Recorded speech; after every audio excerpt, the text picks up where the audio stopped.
SAT ആശുപത്രിയിലെ ശിശുമരണം കുട്ടിയുടെ ഭാരക്കുറവ് മൂലമെന്ന DME നൽകിയ റിപ്പോർട്ട് പൊളിയുന്നു. കുട്ടിക്ക് പ്രസവ സമയത്തും അതിനുശേഷവും ആവശ്യത്തിന് ഭാരമുണ്ടായിരുന്നുവെന്നും പൂർണ്ണ ആരോഗ്യവാനായിരുന്നുവെന്നും തെളിയിക്കുന്ന സ്കാനിംഗ് റിപ്പോർട്ടിന്റെ പകർപ്പ് റിപ്പോർട്ടറിന് ലഭിച്ചു.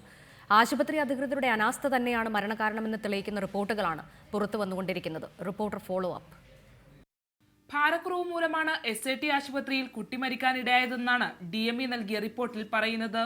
എന്നാൽ ഈ വാദം തെറ്റാണെന്ന് തെളിയിക്കുന്ന രേഖകളാണ് റിപ്പോർട്ടറിന് ലഭിച്ചത്. ഇത് ശ്രീരേഖയുടെ പ്രസവത്തിന് തൊട്ടുമുമ്പായി നടത്തിയ സ്കാനിങ്ങിന്റെ റിപ്പോർട്ടാണ്. റിപ്പോർട്ട് പ്രകാരം കുട്ടികൾക്ക് 2.5 കിലോഗ്രാമും 2.2 കിലോഗ്രാമും ഭാരമുണ്ട്. ഒപ്പം പൂർണ്ണ വളർച്ചയെത്തിയ കുട്ടികളാണെന്നും പൂർണ്ണ ആരോഗ്യവാന്മാരാണെന്നും സങ്കീർണതകൾ ഒന്നുമില്ലെന്നും റിപ്പോർട്ടിൽ പറയുന്നു. ഇനി ഈ രേഖകൾ പരിശോധിക്കാം.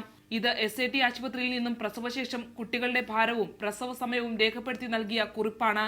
ഇതിൽ കുട്ടികൾക്ക് 2 കിലോഗ്രാമിന് മുകളിൽ തൂക്കമുണ്ട്. ആദ്യത്തെ കുട്ടിയെ പ്രസവിച്ച് ഏകദേശം 1 മണിക്കൂറോടടുത്താണ് രണ്ടാമത്തെ കുട്ടി പുറത്തു വന്നതെന്ന് ഇതിൽ രേഖപ്പെടുത്തിയിരിക്കുന്ന സമയത്തിൽ നിന്ന് വ്യക്തമാണ്. ശ്വാസം ലഭിക്കാതെയാണ് കുട്ടി മരിച്ചതെന്ന രക്ഷിതാക്കളുടെ വാദം ശരിവെക്കുന്നതാണ് ഈ തെളിവുകൾ. ആദ്യം ഹസ്ബൻഡിൻ്റെ അടുത്ത് പറഞ്ഞത് ശ്വാസം മുട്ടലുകൊണ്ടാണ് കുഞ്ഞ് മരിച്ചത്.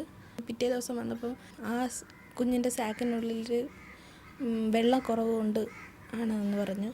എത്ര പെയിൻ വന്നാലും എത്ര ഇതായിട്ട് നിന്നാലും അവർ ശ്രദ്ധിക്കുന്നില്ല. ഫസ്റ്റ് സ്റ്റേജിൽ ഒരു നേഴ്സാണ് ഉണ്ടായിരുന്നത്.